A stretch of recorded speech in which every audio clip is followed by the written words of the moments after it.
Bidadi township ಸರ್ಕಾರದ real estate. Kumaraswamy ಅವರು ಗಂಭೀರ ಆರೋಪ ಮಾಡಿದ್ದಾರೆ.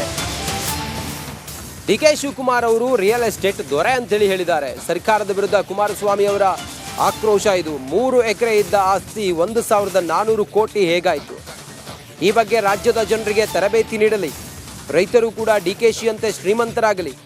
ಮೋದಿ ಬರಡು ಭೂಮಿಯಲ್ಲಿ ಟೌನ್ಶಿಪ್ ಮಾಡಿದ್ರು, ಆದರೆ ಬಿಡದಿಯಲ್ಲಿ ತೆಂಗು ಅಡಿಕೆ ಬೆಳೆಯುತ್ತಾರೆ.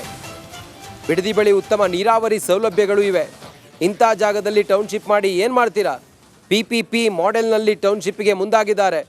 ಸರ್ಕಾರ ರಿಯಲ್ ಎಸ್ಟೇಟ್ ಏಜೆಂಟ್ ಆಗಿ ಕೆಲಸ ಮಾಡ್ತಿದೆ ಅಂತೇಳಿ ಡಿ.ಕೆ. ಶಿವಕುಮಾರ್ ಅವರ ವಿರುದ್ಧ ಕುಮಾರಸ್ವಾಮಿ ವಾಗ್ದಾಳಿ ಮಾಡಿದ್ದಾರೆ.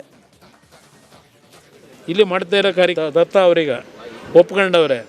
ಆ 12,000 ಕೋಟಿ ಬಂದ ಮೇಲೆ ಅಲ್ಲಿ ಡೆವಲಪ್ಮೆಂಟ್ ಮಾಡಬೇಕಲ್ಲ, ಏರಿಯಾನ ಡೆವಲಪ್ಮೆಂಟ್ ಸರ್ಕಾರ ಮಾಡಲ್ಲ. ಯಾರೋ ಒಬ್ಬ ರಿಯಲ್ ಎಸ್ಟೇಟ್ ಮಾಲೀಕನಿಗೆ ಕೊಡ್ತಾರೆ ಇನ್ವೆಸ್ಟ್ಮೆಂಟ್ ಮಾಡು ಅಂತ.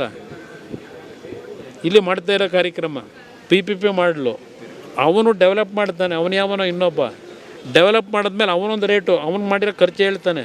ಆ ಖರ್ಚಿನ ದುಡ್ಡು ಅವನಿಗೆ ಹೋಗ್ಬೇಕು. ಇನ್ನು ಉಳಿದಂಥದ್ದು ರೈತರಿಗೆ ಹಂಚೋದು. ಇದು ಭಾಳ ಇದೆ ಇದರಲ್ಲಿ ವಿಷಯಗಳು. ಟೋಟಲಿ ಸರ್ಕಾರವೇ ರಿಯಲ್ ಎಸ್ಟೇಟ್ನ ಒಂದು ಏಜೆಂಟ್ಗಳಾಗಿ ಕೆಲಸ ನಿರ್ವಹಣೆ ಮಾಡ್ತಾರೆ. ಅದಕ್ಕೆ ಚರ್ಚೆ ಮಾಡ್ತಾ ಇದ್ದೀವಿ.